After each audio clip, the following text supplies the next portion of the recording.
circle he was drawing, and it was coming right back to me. There is a brokenness in me that has cast its shadow on our son.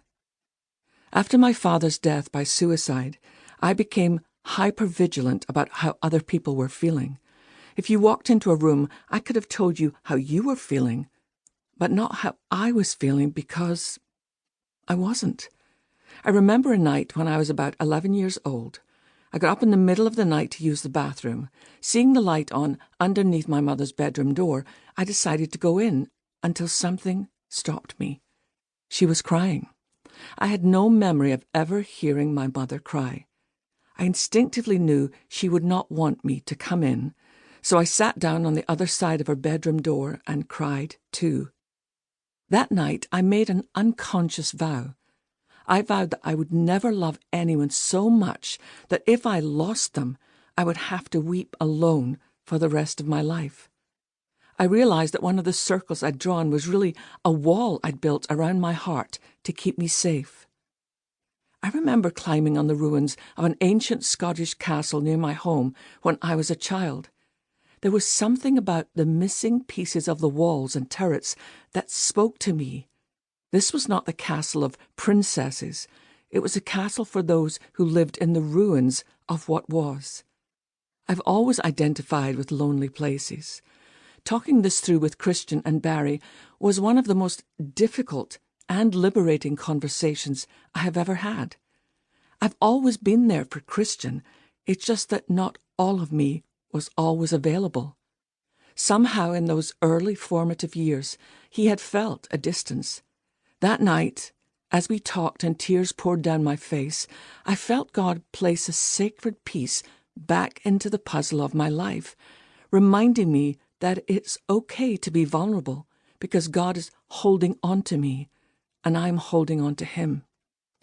I'm still learning how to be healed and whole and to trust God with the still missing pieces of my life and my son's, because He is still writing our stories. He is still writing yours too. The pieces are not lost. You are not forgotten, overlooked, pushed aside. Your story is simply not finished yet. We all wish we were able to be the perfect parents, partners, friends, to never bruise another soul, but we are flawed, and that's why each one of us needs the Father. Every morning, I take my Bible and a cup of coffee out onto the balcony of our townhouse. I read 3 Psalms and a chapter from Proverbs. The morning after the conversation with our son, I sat outside in silence. As I sat there, a memory came to my mind. It was so vivid as if I was watching a movie, but I was in the movie, and so was our son. It was late at night, and we were flying home through the Chicago airport. Christian was about 4 years old, marching ahead of me wearing his Thomas the Tank Engine backpack. Suddenly, he stopped. I was just a few steps behind, and when I reached him, he didn't say a word. He just lifted up his arms. He didn't need to say a word because I heard him. "Mommy, I'm tired." I bent down and picked him up and held him close. I remembered that night so clearly, even as the picture faded away and it was just me in the morning sun on the balcony. I sat for a few moments in the quiet, and then I stood up, put my Bible down on my chair, and lifted up my arms. I've raised my arms in worship before, but this was different. I was a child needing her father. I didn't say a word. I didn't have to. I felt held. I have no idea what's going on in your life as you hear these words.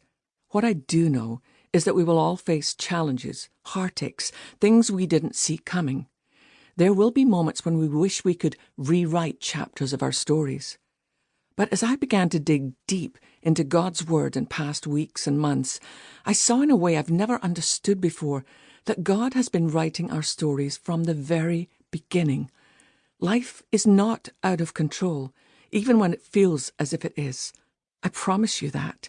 You are being held, and God is tenderly holding your missing pieces. I now read stories I've known since I was a child in Sunday school with fresh eyes. Men and women who were at the end of themselves, no hope, no strength.